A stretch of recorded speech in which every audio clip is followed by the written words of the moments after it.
Hello, and welcome to Pop Voice, an arts and entertainment talk show presented by the Suffolk Voice in partnership with Studio 73. My name is Joe Benjamin. And I'm Olivia LeDonne. And today we are going to be discussing the recent Golden Globes Awards and Screen Actors Guild Awards, as well as discuss our predictions for the Academy Awards approaching later this month. To kick things off, I would like to toss it over to Pop Voice correspondent Delaney Fachetti. Delaney? Thanks, Joe. Now, I know it's exciting to be looking forward, especially with the Oscars in sight, but we must give credit where credit is due.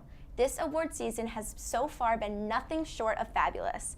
The new year brought the first award show of the season, the Golden Globes, one of my personal faves. The close intimacy makes me feel like I'm actually there. And let's be honest, I wish I actually was to share all that bottomless champagne with the celebs. Did you know that it's estimated over 7,500 glasses of champagne are consumed each year at the Globes? No wonder it's such an eventful night.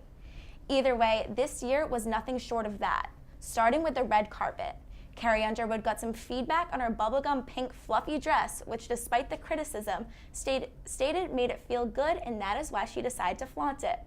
Once inside the event, the champagne started flowing. However, the show really began. Jimmy Fallon hosted the Globes this year, and it was quite a change from the usual Ricky Gervais hosting at the 2016 Globes, or Tina Fey and Amy Poehler at the 2015 Globes. First off, Fallon's cold open with a Golden Globe parody of La La Land's opening song was one of the strongest openings in an award show in recent years. If you haven't seen it, you need to go watch it. It's just that amazing, with cameos from Amy Adams and Stranger Things cast. As a host, Fallon seemed different though.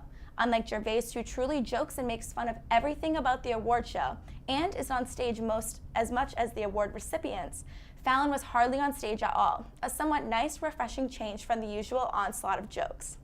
Rather, he made way for the presenters and award winners to take the glory. And what a list of winners it was. La La Land truly walked away with the amount of awards it was hyped to win, with Best Picture for a Comedy or Musical, Ryan Gosling for Best Lead Actor, Emma Stone for Best Lead Actress, Damien Chazelle for Best Director, Best Screenplay, Best Soundtrack, and Best Original Song.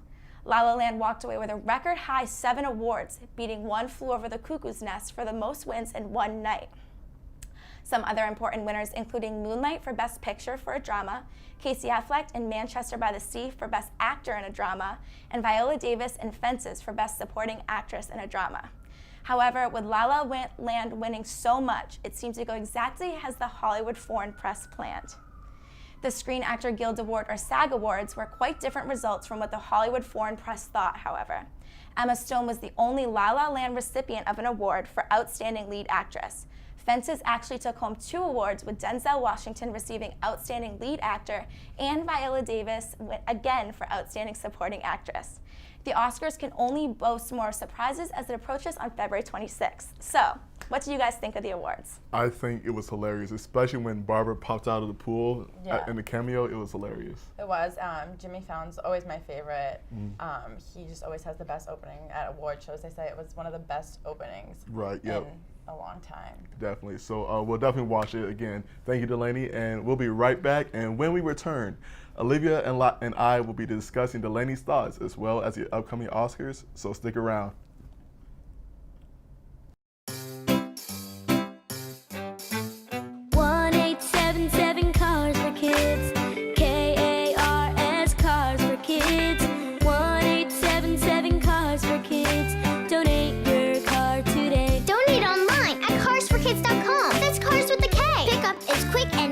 You'll get a vacation voucher and maximum tax deduction. 1-877-CARS-FOR-KIDS.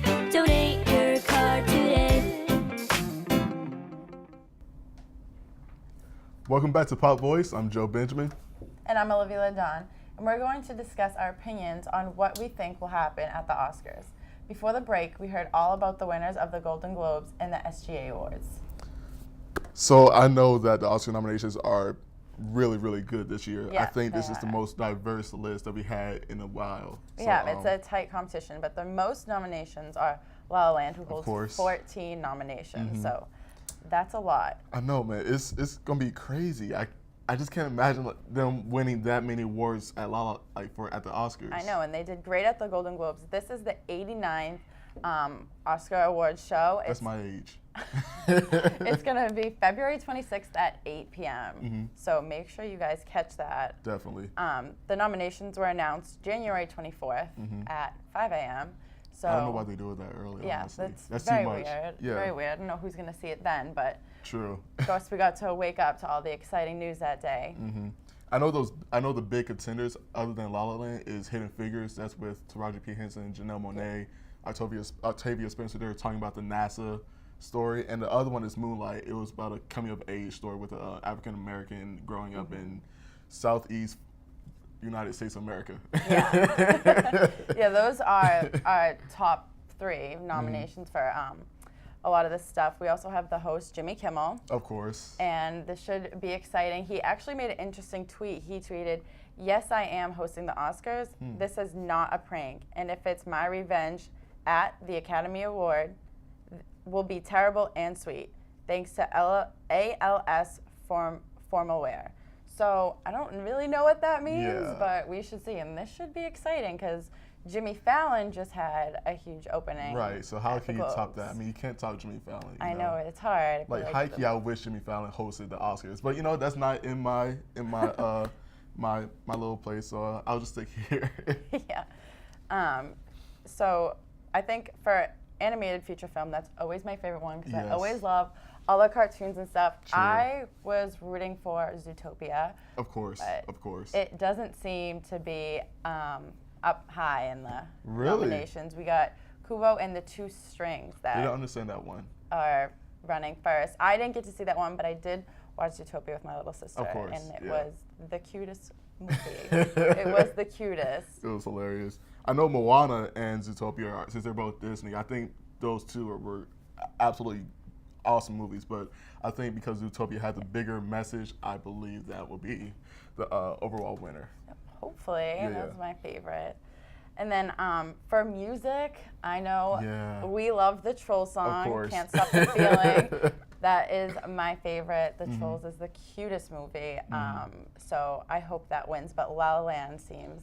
Yeah, it was like I heard it at the Golden Globes, and it just sounded so depressing. I was like, why are people liking this song and not Justin Timberlake? Because this is like a Yeah. happy-go-lucky song. Yeah, but give someone else a chance, right, Yeah. with all these nominations. it's like, come on, Hollywood Foreign Press, you know, like play some good music. All right, Justin Timberlake knows good music, you know. Yeah, and as like we were discussing, they're going to be performing the songs throughout Right. the Oscars for these nominations. So we will have Justin Timberlake performing "Can't Yeah. Stop the Feeling." And then we have Lin-Manuel Miranda. He's the writer of Hamilton, so he's gonna be performing that song that he did at Moana. It's called "How Far I'll Go," and hopefully he'll sneak in some Hamilton stuff. I don't know, Yeah, we'll see, hopefully. but that should be fingers crossed. exciting. right. Um, But for the for Best Picture, like I said, I think La La Land is just crazy. I wish Fences would win with Denzel Washington and Viola Davis. I saw that. The only reason why I said it should win because I saw it. It's like, all right, but yeah, I believe that one it's gonna be a really good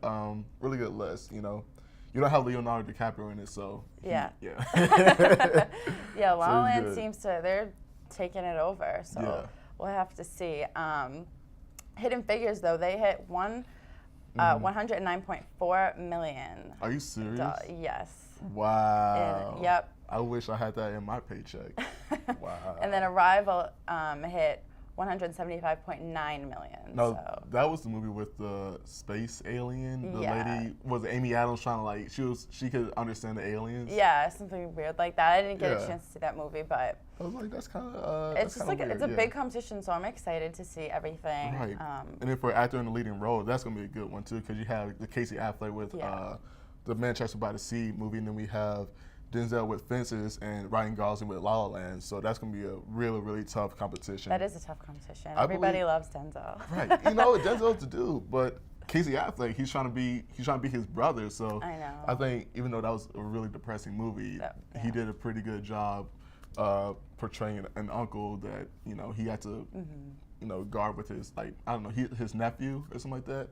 But yeah, that was a good movie. And then actress in the leading role, we have Emma Stone versus Yeah. Meryl Streep. I know that is going to be interesting. I can't not wait to see that. Yeah, I really think Emma Stone's going to take it home. But of course.